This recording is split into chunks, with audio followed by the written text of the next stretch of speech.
not only do so many people like go to Starbucks and wait and sit, it's almost like a public space where there's little public space for people to sit down and actually relax in communities all over the country, especially gentrifying communities. And some articles came out talking about how the Starbucks arrest, often Starbucks is on the edge of gentrification. When communities are getting gentrified, that's how you know it's safe to move in that community. So there's a Starbucks. Right.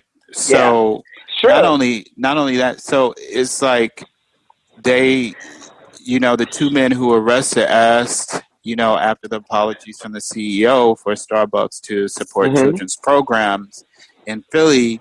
And Starbucks also, this was just yesterday, we're recording today is May the 31st. And it was either yesterday or the day before where Starbucks closed down a large chunk of their stores to do a diversity training. And I would argue that Starbucks needs to do more, and we need to think about gentrification and Starbucks' role in it, and then think about what does Starbucks actually need to do to repair the harm that they are continuing to do. And I think reparations is part of it, or they should be thinking about something like that. Definitely. And I don't know if you saw, but I posted a poem from my cousin on the We Stay Woke page. I believe that was yesterday. He is a barista at Starbucks. He wrote a poem about like what it means to be a person of color working at a Starbucks. So, the diversity training talked about how they treat their customers, but my cousin is making the point that, you need to look at how your staff is being treated as well. How are those managers, treating Black baristas versus white baristas. So I think that's really important. So, when they do that diversity training part 2, it should be, how employees relate to each other, how they relate to customers. I think one thing that Starbucks did that I thought was actually good in repairing that harm was that they opened up their bathrooms to the public at large, period. Like, you are worthy to come and use the bathroom at Starbucks. And that can have some cost to it. It really does. But I think that that was a good step. I didn't like that they, gave like $200,000 for some non-for-profit in Philly. That's nice, but I think it needs to be more expansive and something that creates the most amount of impact for the most amount of people. I think that was kind of small change given the amount of publicity that the story actually got. Yeah, I agree. So maybe we should move on to talk a little bit about, continuing that theme of gentrification and reparations, and talk about the Detroit water shutoffs. And I mentioned earlier that today we're joined by Aurora Harris. And if you give me 1 second, I'm going to read Aurora's bio. Aurora is super, super dope. I've known Aurora for over 10 years now. And we met when I was teaching at Eastern Michigan University. And Aurora, even back then, was an activist. But Aurora is originally from Detroit, and she's an award-winning published poet. Her book, Aurora, what's the name of your book? Solitude of Five Black Moons. It won the Oakland Pen Award. And Aurora is also a water rights activist and the co-founder of We the People of Detroit, advocate for students with special needs, and coordinating committee member of Detroit Independent Free Schools, president of Michigan chapter of Filipino American National Historical Society, and a lecturer at University of Michigan. And Aurora won the 2015 Unsung Heroes Award in Michigan. Actually, it was all of us. It was We the People of Detroit. So it was myself and the other co-founders Deborah Taylor, Monica Lewis Patrick, Kristine Griffith, and Cecily McClellan. Yeah. Well, congratulations to you all. Yes, Thank you. Yeah. And Aurora also won the 2014 Howard Zinn Lifetime Achievement Award by the Peace and Justice Studies Association. And I was there for that. And so Aurora is super dope. Aurora, thank you. So what's happening in Detroit right now? And the piece of news that I'm reading is from the Detroit Free Press, where they're saying 17,416 families in Detroit or households are at risk of having their water shut off. Yes. We are still in the midst of our crisis. It is now an annual crisis that has gone on for 5 years now. We have over 17,000 homes and individuals and families that are set to have the water shut off. And we, the people of Detroit, we've been working with volunteers, still getting donations of water for families and individuals in Detroit, and working on trying to push a water affordability program and policy here. And, just the normal stuff that we do, get donated water and deliver it. It's free.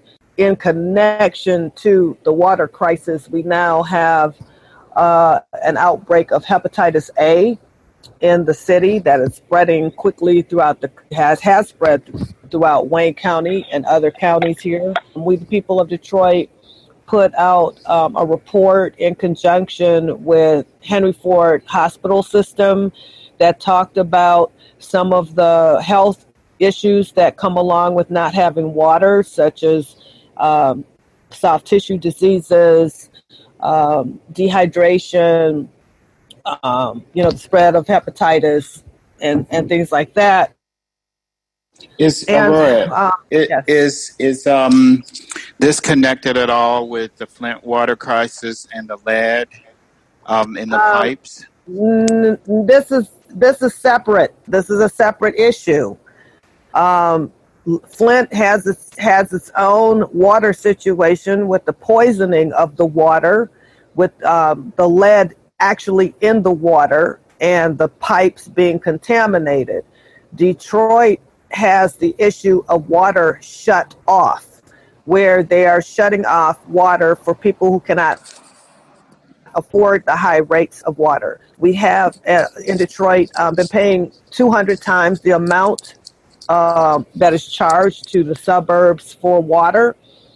And we also have the infrastructure of lead pipes that run from Detroit all the way to Flint. So, we're talking about three different things here, because when it comes to infrastructure, all the infrastructure basically is made out of lead pipes. We've got a tri-level type of an issue here. We've got the water shut off, which leaves thousands of people without water and increases the health disparities and health issues. We've got the infrastructure, which is lead, which is, if you look at it from a Detroit level or national level, most of the infrastructure on water is made out of lead pipes. Case in point, Chicago recently had a report out that most people in Chicago were lead poisoned because of lead pipes, and no one told them about it until recently, how badly the people were being poisoned in Chicago. So can I jump in for a second? Yes. Because what I remember I want to say it was 2014, is number one, the UN coming down, and then also there was a news feature or segment with Monica, the other co-founder from We the People, where the newscaster, the journalist was basically talking about all the people that hadn't paid their bills. And Monica pointed out, these corporations haven't been paying their bills. And not only that, but the amount of money that Nestle is paying. And Nestle, one of the big corporations that's basically taking water Right. And when the rapporteurs came here from the UN and declared that there are human rights violations going on with the water shutoff and land dispossession, with the massive foreclosures and things like that, nothing was done by the elected officials to stop it. And so even as early as last summer, before I came to New York to see you, I was testifying in city council about the level of help, supposedly this affordability program that the water company put in place and other granting type programs were not really effective. And I used a couple of examples of a pregnant woman and an elderly person who were on the bus. They were very stressed out because they had to get to this granting agency to apply for the grant to pay the water bill. And they were set to have the water shut off in a couple of days. And by the time I received the other phone calls from them, both of them were in the hospital. They were so stressed out. One was having chest pains, elderly person. Other woman who was pregnant was having pain, and they ended up in the hospital. And within a couple of days, their water was shut off. And with the Wayne Metro granting program, at that time, if you missed your appointment, you went on a waiting list for a full year. Okay. And that is what, one of the things that was keeping a lot of people from even getting access to the money. If you missed your appointment, you had to go on a waiting list for a year. And so that meant that thousands of Detroiters would not have water for up to a year unless they were able to, borrow money from a family member or find some kind of way to pay the bill.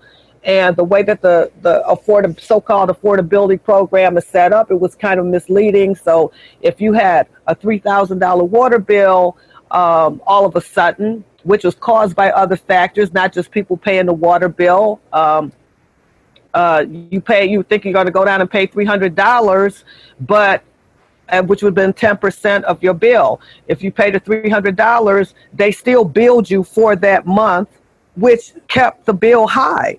And part of that was, due to homes on the block or the street that were abandoned, that had water running for years, and they were averaging out the water that was wasted and billing the people on the street for that wasted water.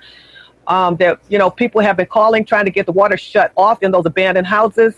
We've had renters. Aurora, this sounds like collective punishment. To bill people, which is actually illegal, is considered a violation of human rights to punish people. Right. And then, I want to ask, how is this part of a larger picture of austerity leading to gentrification? And, Yeah, it's all connected. It's all punitive measures to run an entire population of poor mostly African American and brown people and poor people out of the city, and moving in, the gentrification of the city. And they started with, with the schools. We were hit. And I have to keep saying this over and over again. It wasn't just, one measure of cutting off the water. It started with the schools. When they closed down the schools in the Detroit public school system, that emptied the neighborhood, that brought in all this blight. So we started losing population from the school closures. Then they hit us with the massive foreclosures and the banks and the high mortgage rates and interest rates. Then they came in with the water. Then they came in after the pension. So it was like every year since 2008 or 9, we have been steadily fighting back to back this domino effect of punitive measures and austerity. And it has been predicted that it's not just us in Detroit, but, I've got not Monica, but Deborah and Cecily, our other co-founders. They're in Philadelphia right now at a water conference. But it has been predicted by the year 2020, most of the people in the United States will not be able to afford water. So, Wow. Wait, can you say that again? Yes, can you say that I'm again? going to say it again. By year 2020, most of the people in the United States will not be able to afford water. It's been a plan originally to shrink the city down to the size of